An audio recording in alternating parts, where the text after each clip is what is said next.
The phone vibrated at 2:17 a.m. A small insect buzzed against the wood of the nightstand, and something inside me flinched awake before my eyes did. My wife's hand shot out from beneath the blanket. Not to silence it, but to hide it. That was the moment. Not when I saw the messages later. Not when the words arranged themselves into undeniable meaning. The moment was the instinct, the reflex, the way her fingers curled around the phone like a secret. "Who is it?" I asked into the dark. "No one," she said too quickly. "Spam." The ceiling fan hummed, steady as a lie practiced too many times.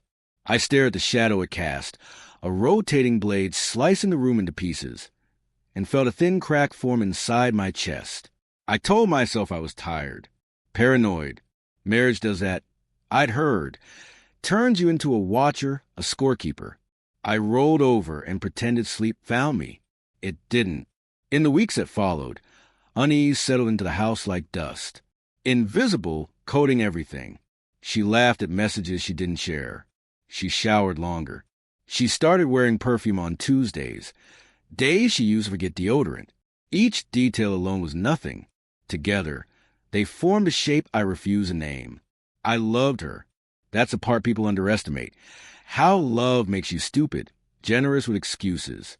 When she said work was stressful, I believed her. When she said she needed space, I gave it. I was terrified that if I looked too closely, I'd find something I couldn't survive. The proof arrived on a Tuesday. She left her laptop open on the kitchen counter. A half-written email, glowing like an accusation. I wasn't snooping. I was making coffee. That's the lie I still tell myself. The message preview popped up, a name I didn't recognize, followed by a sentence that didn't belong to colleagues. Last night was hard to forget. My hand shook so badly the mug slipped and shattered, ceramic exploding against tile. The sound brought her running. "What happened?" she asked, eyes darting to the screen, then back to me. I didn't answer. I just turned the laptop toward her, watched her face collapse in real time. The color drained. Her mouth opened, closed. She sat down hard, as if gravity had doubled. "It's not," she began. "Don't," I said.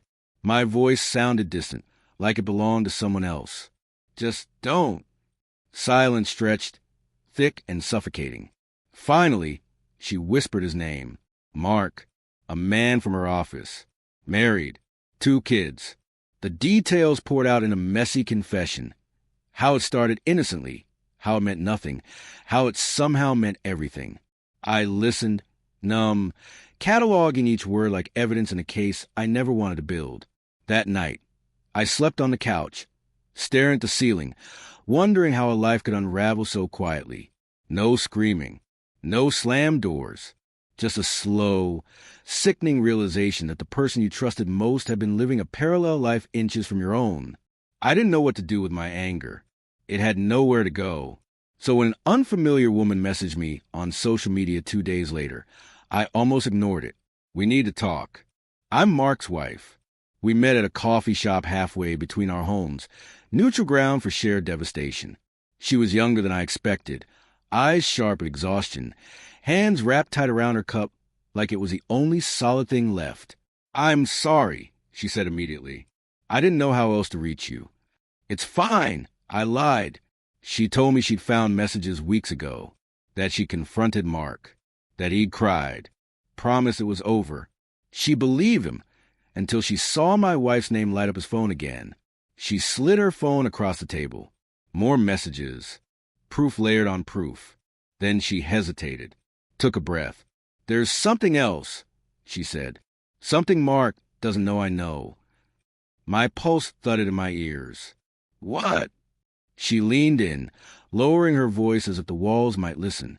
"This wasn't their first affair. They were together years ago, before you married her." The words didn't land at first. They hovered. Absurd. "That's not possible," I said. "We met 8 years ago." "Yes," she said softly. "And they ended it when you proposed." Time rewound in my head, memories reshuffling themselves into something uglier. Her hesitation before saying yes. The sudden distance that summer. The way she cried the night before our wedding and said she was scared of happiness. I had mistaken guilt for nerves, regret for vulnerability. The twist wasn't that she cheated. It was that she chose me after him. Or maybe because she couldn't have him.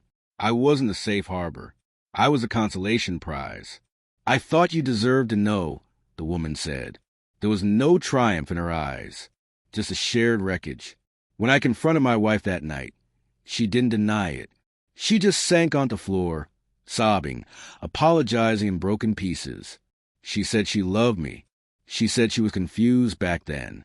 She said she tried to bury it, to be a good wife, to make it real. And now, I asked. She looked up at me, eyes red and raw.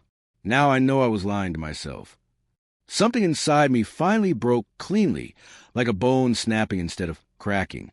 Painful, yes, but unmistakable. I saw the truth then, not just about her, but about myself, about how I'd ignore my instincts because I was afraid of being alone, afraid of starting over, afraid of admitting I wasn't enough for someone who never fully chose me. I packed a bag, not dramatically, just essentials. She watched from the doorway, silent. At the door I paused. I hope you figure out what you want, I said, but it can't be me. Outside, the night air felt sharp and honest. I breathed it in, lungs burning, heart shattered but strangely light. Betrayal had broken me, yes, but it had also stripped away the lies. And for the first time in years, the truth hurt less than pretending ever had.